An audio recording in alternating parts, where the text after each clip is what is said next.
jobs. An organization of Frantz Fanon that prides itself on black consciousness, that exists amongst racists, that exists amongst white supremacy, that exists amongst the people who are subjected to racism on daily basis. Why have you not attracted those victims of racism? Why are the victims of racism not attracted to you?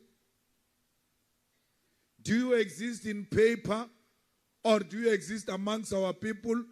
And do you help these victims of racism to confront racism and nip it on the bud and make sure that racism is confronted here in the Western Cape?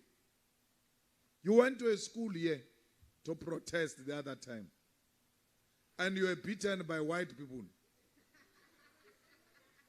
And there is a white man who's visible on camera. If I were to ask you, what have you done in terms of follow-up after being beaten by that white guy? Why have you not, as a revolutionary organization, followed up on that guy, him alone, to check that guy in an isolated space and attend to the guy properly? What type of revolutionaries get beaten and they don't have a follow-up? And then they pride themselves of being beaten, and they repeat videos of themselves being beaten, and we must vote for them because they were beaten by a white man that they've never followed up on the same white man that has beaten them up. Tell that white man to try me. I'll come many times here in Western Cape appearing a court case, because no white man is going to beat me up and call myself a revolutionary the following day. You must never be scared to kill. A revolution demands that at some point there must be killing, because the killing is part of a revolutionary act. Why did Mandela take up a gun? He was the first soldier of Mkhonto Wesizwe. Why did he take up a gun? Was he taking a gun to distribute roses?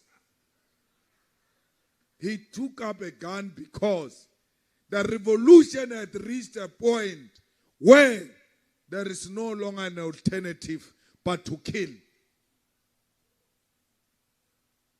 Why are you scared that anything that stands on the way of the revolution, it must be eliminated in the best interest of the revolution, and we must never be scared to do that?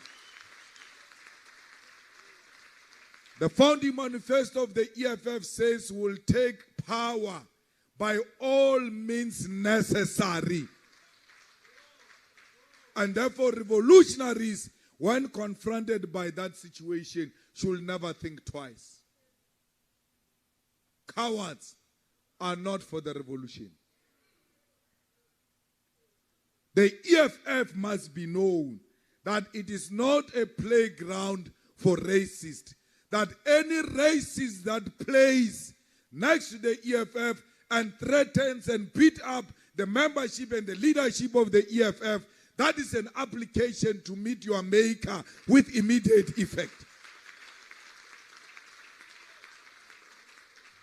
You were beaten by a racist, and you never did anything.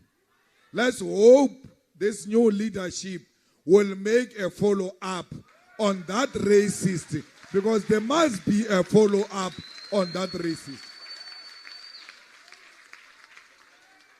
I'm not asking you to do what I've not done. When a racist confronted me at Winnie Mandela's funeral, I did what I was expected to do, because I was not scared of a white man. You get beaten by white people here and you call yourself an organization of Fanon. Racism is violence, and violence can only be ended by violence, not any other necessary means. It must be confronted by how it is. You are a racist, therefore you are a violent person, and you shall be treated as such. Do not create an impression that we are the most understanding organization when it comes to racism. We have no understanding for violence. You come with violence, we shall respond with violence.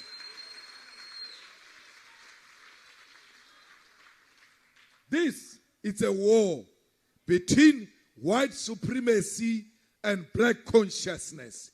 You must know the two will never meet. We are in a permanent war with white supremacists. As a black conscious person, when a white supremacist raises his or her ugly head, you ought to stand up immediately and say, this is what we do not tolerate as black consciousness people. We don't accept dominance of a white race over a black race.